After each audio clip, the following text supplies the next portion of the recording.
Lightning like Steve McQueen. I'm in the fast lane when the light turns green. And I built tough, I ain't nothing but grit. Cause I made rugged blood, sweat, and spit. Yeah, like a horse I fly. Better push yourself in for a bumpy ride. I like to play hard, but I work harder. And I weather the storm cause I'm built stronger. What is up, ladies and gentlemen? We are back. We are live. It's the Freight Coach Podcast, the top podcast in transportation, coming to you guys every single weekday, 8:30 a.m. Pacific, 10:30 Central, to break down some industry headlines, but most importantly, provide some actual insight into what you can do with all of this information. I'm going to save the rest of the intro on this because I want to get my friend up here on the show, you guys, and it's my favorite segment of the month. It's our Financial Fridays, and it's my favorite because I don't know finance all of that much, right? Like, I know the basics about it, but I've learned so much over these last 4 years of being self-employed, and I want to bring him on. I wish he could come on every single Friday to talk about all of this stuff, but having a higher financial acumen, increasing your financial IQ, and then, but most importantly, trying to be educated on the right moves to make in your business to improve your overall financial health. It's very important to me. But with that being said, I got my man Sean with Denim back on the show. Let's go. Hey, dude. What's up? What is up? Hey, listen, we're bringing guests on this show because we want to give you actionable things that you can take away and you can use in your day-to-day life. Okay, that's what we're doing. Yes, dude, that is the truth. It is 100% the truth, man. And I agree wholeheartedly. It's, because it's like, man, where else do you turn to and go? Like, especially if you don't know somebody who's built a successful business that can kind of lead you in those directions. Where do you learn, and where do you turn, and and then how do you know that you're even asking the right questions and stuff like that? And it's like, that's why I love having you come on the show. And then James Currier, he's with Finlock, and they do financing for trucks and trailers and stuff like that. Like, I mean, how else would you know what questions to ask, or if you're even getting the right deal and stuff like that? Because, like, I think people have, I was talking to a buddy of mine who's a very successful entrepreneur yesterday, and he's like, oh yeah, you have a business, so you're instantly a millionaire, right? Because that's what everybody thinks. You're liquid, you have all of this capital, and you're instantly successful and flying on private jets. What do they say? It's like some of the Silicon Valley investors only want to invest on people's third try because, like, you got to pay that tuition, like, this is expensive. It's expensive to learn these lessons, especially if you don't have a mentor to, like, help your way through. But, like, these lessons are expensive. We're hopefully making it a little cheaper on the Freight Coach Podcast. Dude. And that's exactly it. Right. Because it's like, I mean, I'm looking at, I'm always trying to think ahead in my business, right? Like, I have to, as soon as we're done with this, I'm going to go make my sales calls for the day because I got to do my daily tasks. But, like, I'm also thinking, all right, what's going to happen in 12 months from now, 24 months from now?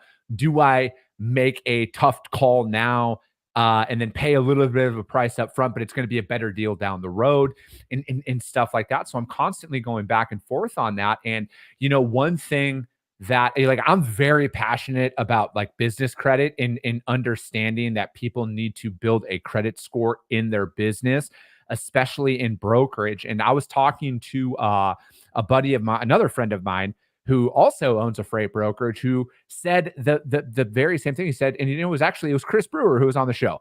And he said the hardest thing was getting an established credit rating out there to where people would haul your freight.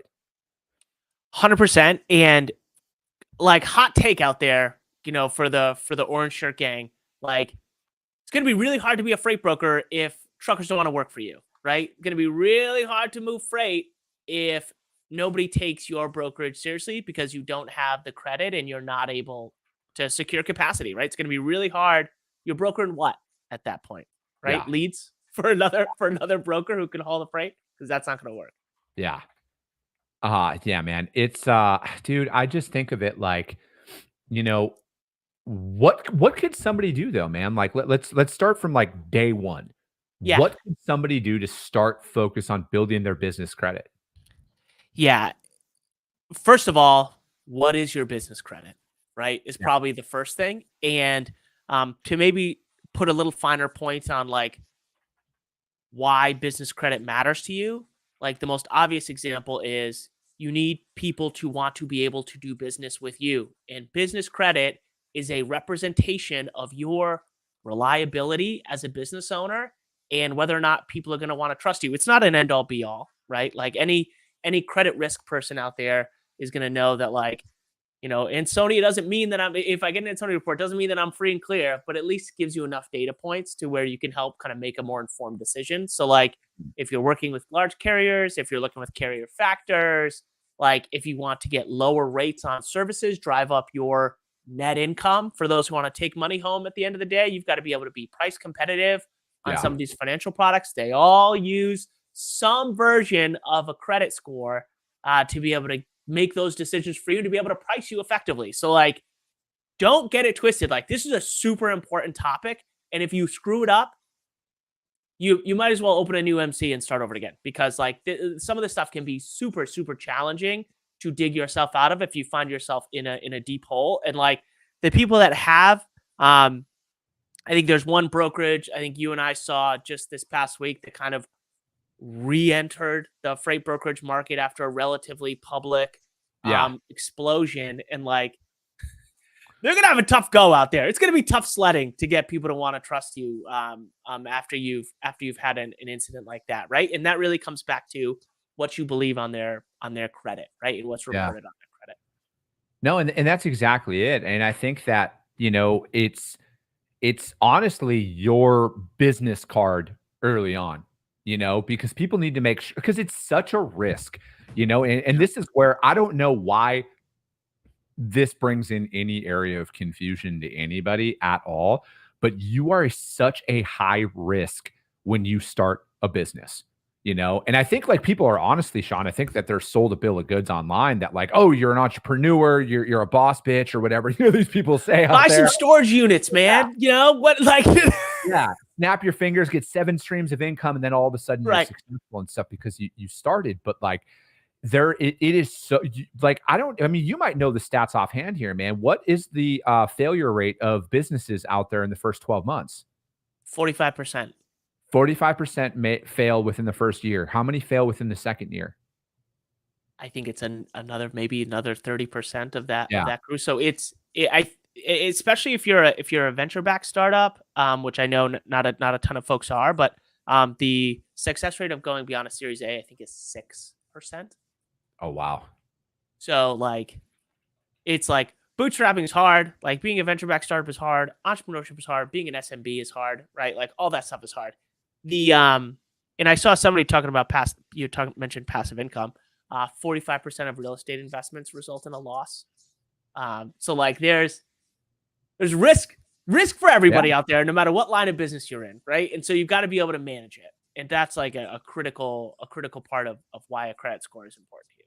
Yeah. So here's from the Bureau of Labor Statistics that 45% of all businesses will fail within 5 years, 65 within 10 years, and only 25% of businesses make it 15 years or more. And then the I think that's pretty generous. Yeah, I would have expected it to be a lot lower. Yeah. Because it shows that let's go here. 1 year survival rates. Survival in businesses vary from year to year. Yeah, man.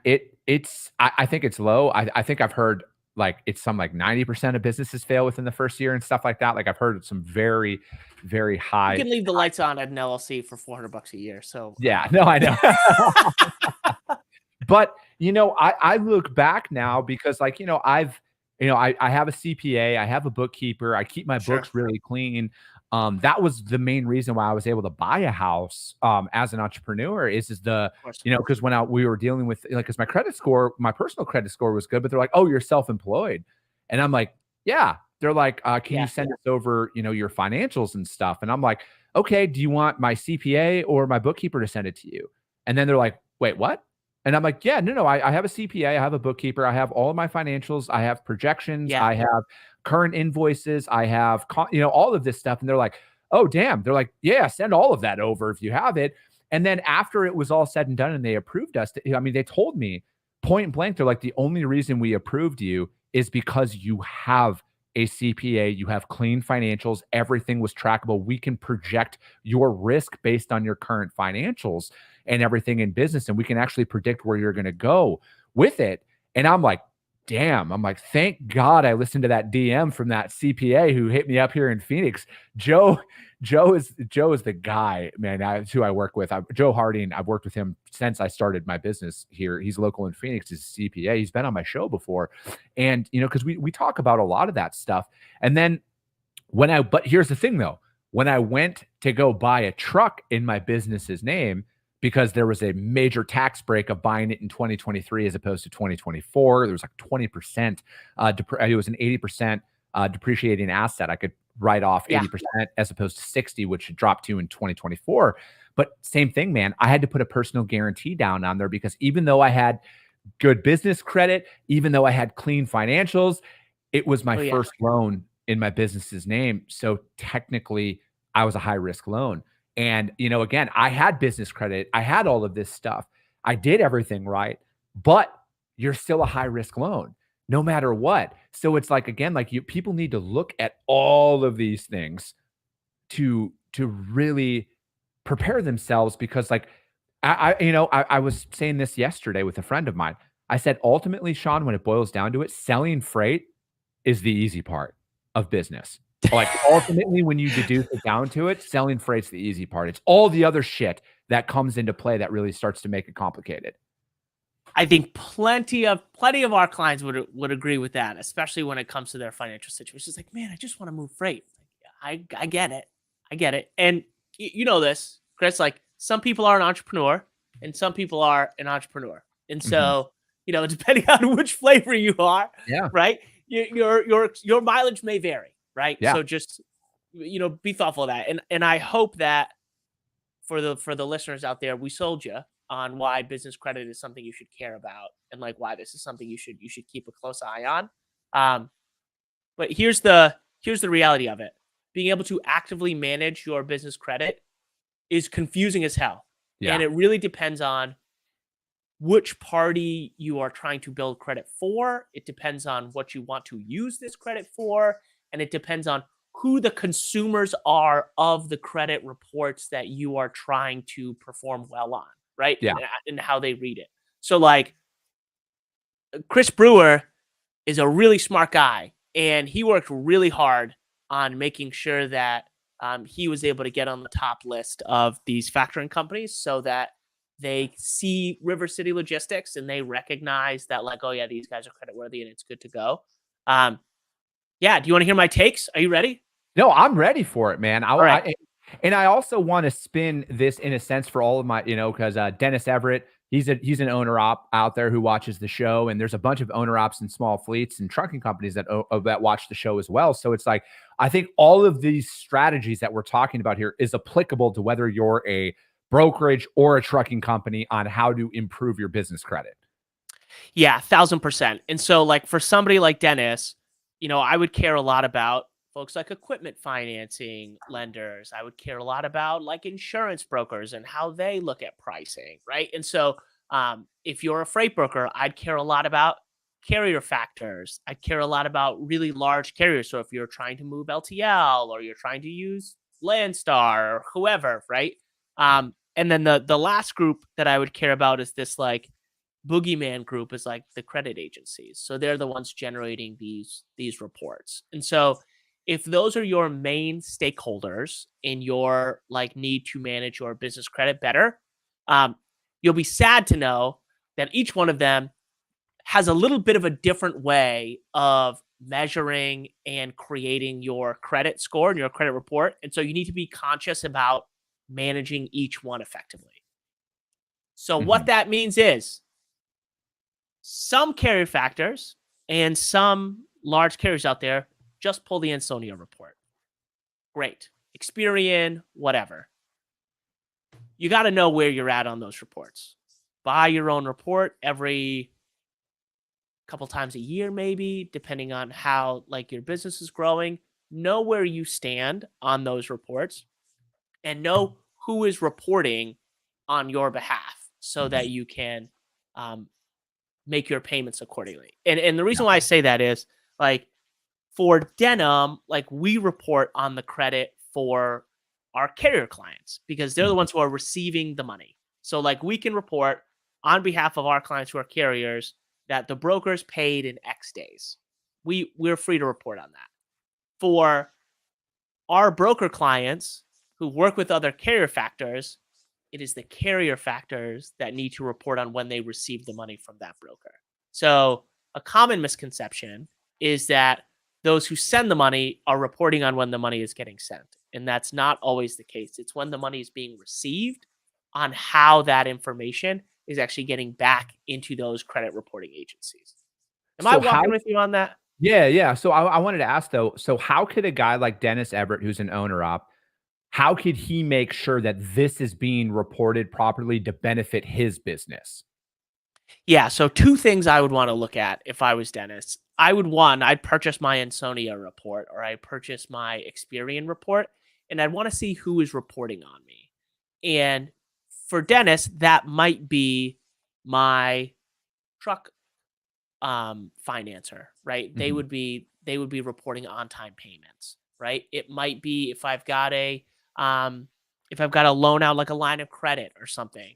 I might want to report on-time payments for somebody like that. Like that was where I would get that information from. If I was a freight broker, I would ask the carrier factor of the carriers that I work with on what my credit standing is for the business. Because not all carrier factors use the Ansonia reports and use the credit bureau reports. They keep their own credit. And so for somebody like my friend Chris Brewer, or for the other brokerages out there, you need to get a trial credit limit at these carrier factors. You need to let them haul a load or two on good faith. I'm new here. Like, give me a shot at it. And this is a pretty standard operating procedure for these carrier factors. They call it like a trial line, right? And what you need to do for that trial line is do exactly what Chris Brewer said. Pay immediately. You need to pay these test lines immediately, because when the carrier factors are looking for the payment and you pay immediately, your reliability in their eyes shoots through the moon, because they are keeping a close eye on your account and they want to understand that you're a reliable payer and that you do what you say, basically, right? To give you the green light for this freight broker on this carrier factors portal on whether or not they can work with them. How many people overlook this simple step here, and how detrimental is this to their business in the long term? I think the biggest mistake that people make is that they got a hot load, they got a carrier they want to work with. The carrier says, "Oh yeah, this is my factoring company. They said they don't haul for you. You're not approved, whatever." And they immediately go into panic mode, right? And so they're like, "I need a credit line. I need this. I need that." And all of a sudden it becomes a really tough situation to where you've got kind of both sides digging in. And if you don't have a plan kind of right out of the gate, you don't look like you have your shit together, right? And so what you need to do is you need to ask for a trial line. You need to provide a reference, such as your factoring company. We can provide you a letter of reference if you're a client of ours that says, they're our client, they work with us, we provide their working capital. And then you say, "I will pay you day 2, right?" Yeah. You have your letter of reference, you request your trial line, and you follow through on it. And Yeah. that's a great way to be able to make sure that you get the credit that you need. And if you don't do that, you're going to be stuck holding the bag, and you're going to try, because you can't go from, "I'm a brand new broker, I want a credit line, let me in and give me the golden goose." Nobody's going to feel comfortable about that from a risk perspective. So you've got to really lean into their process of whomever you're using, whether it be a carrier factor or an equipment financing company, or, whatever the situation may be, so that you can fall within kind of their risk framework, like their risk decision framework of how you can get access to their credit. We have plenty of clients that play nice. They do super well. They let the system work for them, and it's great. And we have plenty of others that would like to swim upstream, and you're a salmon and you're having a really tough time getting freight, and you got a really tough time making your commitments to your customers, right? To keep the wheels moving. No, and this is, I mean, again, man, it's like all, like when I do say selling freight's the easy part, this is the prime example of that, right? Because like the reality is, especially if like unless you're an agent, right? Like unless you're with SPI Logistics, who, you're a freight agent right away with your book of business, you're not necessarily worried about this component. But for those individuals that do go out there on their own for the first time, and even if they haven't they have established customers and everything else, like this is a roadblock that they're going to find. Like I worked the last brokerage that I had worked at before I went out on my own, and we were a startup. I mean, I was like the third employee there. It was one of my best friends who started it. And he's still running it today, but like, dude, that was our biggest threat to our business right away was as carriers were not taking our freight because we weren't factored, or or their factoring company wouldn't invoice their shit with us. And like we had to prepay some dudes. Like, man, fortunately, that was back in like 2017 and stuff like that. So it wasn't, complete Wild West out there on certain things. But like, yeah, man. And, we also found, a couple of carriers who were like, nah, man, I'm the founder of this carrier. People took a risk on me back in the day. We'll make it work. Don't worry about it. But that was very minimal that few and far between. Few and far between, man. And there were so many carriers who were like, oh, who are you guys? All right, hold on. I got to call my factoring company. Then they call us back and they're like, yeah, man, no, can't do it, man. Our factoring company says you're too much of a risk. And you're like, yeah, of course. I got this going on and everything else. But again, like this is a very real scenario that people will face. Like it's not an if in this one, it's when it happens to you. And, I want people to be prepared for this stuff, right? Because otherwise you're going to want to throw your hands up in the air. This leads to that failure rate in business because like that's generally what causes people to quit is they're going to look at this situation, be like, man, I worked so hard to get this first load. I did everything right. And then I get to this and then now this, why do I even bother? So again, like this is the point of this. You got to feel for these folks too, right? Because like, I got everything on the line, Sean. Like Sean, if this doesn't work, I got no backup plan, man. I got every dollar I've ever made in my life wrapped up into this shit, right? So that's how serious I take this stuff. Here's the thing too, is that even if you get that trial load, even if you do exactly what you say, even if you follow this little playbook here to a T, that's not it, right? So like, here's the next step of this equation. So after you do the trial load, you get your first freight in, you need to work with this factoring company. Let's say it's the biggest one, right? Any of the three.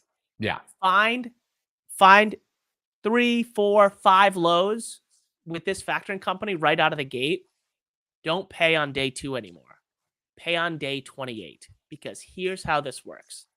After you get greenlit from a trial credit line to a full approval credit line, right? Which is like what you want. Yeah. You need to be able to let money sit on the books for a close of month. And so we say 28 days is the best, 25 days, somewhere in that area. So here's what happens. These factoring companies will close their books. They will see who has open aging with them, and they will see who's inside 30 days, who's outside 30 days, and they'll make credit decisions accordingly.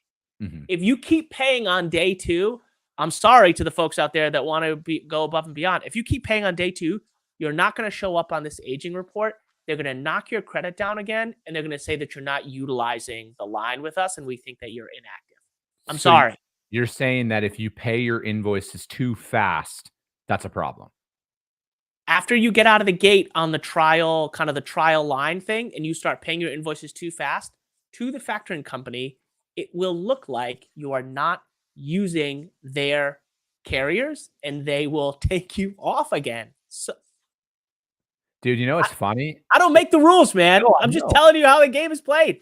Dude, I've been told that actually off the record by some people that I know about, like, if you have a business credit card, like, do not pay it early, literally pay it on the due date or within 48 hours prior, right? So if it's due on the 10th, pay it no earlier than the 8th, just to make sure that it shows up there. Because if you want, and their thing is if you want to ever get a higher credit limit with them, you can't pay it off and always have a zero balance. You have to carry one, so then they can see that you're actually utilizing it. And that's a factor that breaks it down, is because if they're like, if you just pay it off instantly, it's not a bad thing. if you only want, say, a $30,000 credit line on your credit card. But if you want a $300,000 credit line, they're not going to give it to you if it shows that you're not using it. 100%. And so when these carrier factoring companies or these major carriers or whatever look at their books, they're going to say, hey, it looks like my buddy, the freight coach, has $400,000 of payments showing inside of 30 days and $0 of payments showing outside of 30 days. Mhm. This is great. What an awesome person for us who's very reliable and pays on time. If you pay on day 2, that $400,000 is going to look like 12, right? Yeah. It's going to look like 18.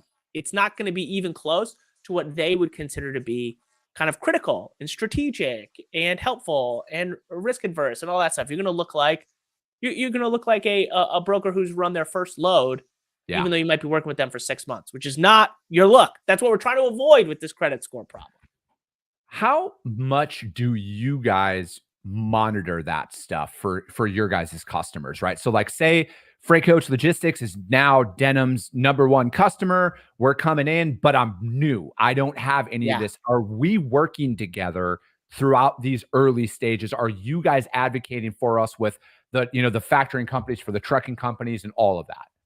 Yeah. So this has been a huge topic for our clients. And it's something that we have felt for years, maybe up until probably 6 months ago, like sort of helpless.